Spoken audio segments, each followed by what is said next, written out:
মানুষ মায়া কিংবা ভালোবাসার টানে বারবার ফিরে আসে তার পছন্দের মানুষের কাছে। প্রেম, বন্ধুত্ব কিংবা রক্তের টানে মানুষ দূর দূরান্তে পাড়ি জমালেও বারবারই ফিরে আসে আপন মানুষদের কাছে। মানুষে মানুষে এমন পুনর্মিলন নতুন কিছু নয়, কিন্তু মানুষের টানে পশু পাখি বছরের পর বছর ধরে ফিরে আসে, এমন ঘটনা খুব কমই শোনা যায়।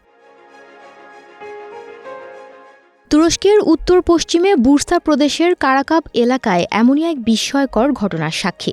সেখানকার স্থানীয় এক মৎস্যজীবীর কাছে ইয়ারেন নামের এক প্রিয় সারস পাখিটি এবছরও ফিরে এসেছে। এ নিয়ে টানা প্রায় ১৪ বছর এই দুই বন্ধুর পুনর্মিলন ঘটল। টানা ১৩ বছর ধরে প্রতি বসন্তে এস্কি কারাগাছ গ্রামে ফিরে আসে ইয়ারেন। সেখানে অস্থায়ীভাবে বাসা বানায়।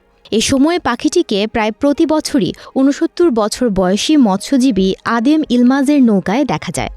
এবছর ইয়ারেন ও তার সঙ্গী নাজলির ২ দিন পর ১৫ মার্চ ওই গ্রামে এসে পৌঁছায়। ইলমাজের মাছ ধরার নৌকায় পাখিটি স্বাভাবিকের চেয়ে বেশি সময় কাটায়, যা তাদের এই পুনর্মিলনকে আরও বেশি আবেগঘন করে তোলে এবং স্থানীয় সম্প্রদায়ের সঙ্গে পাখিটির বন্ধনকে শক্তিশালী করে তোলে।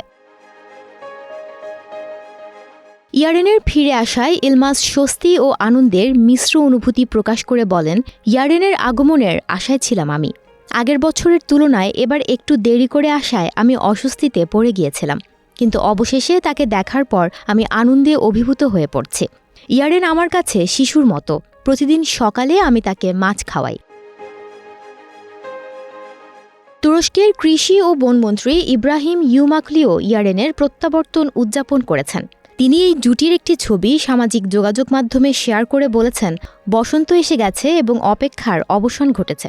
এই হৃদয়গ্রাহী পুনর্মিলনের ১৪তম বছর পূর্ণ হল।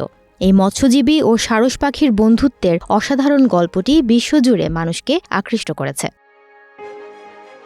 সুমনা মুস্তফা, প্রবাস খবর।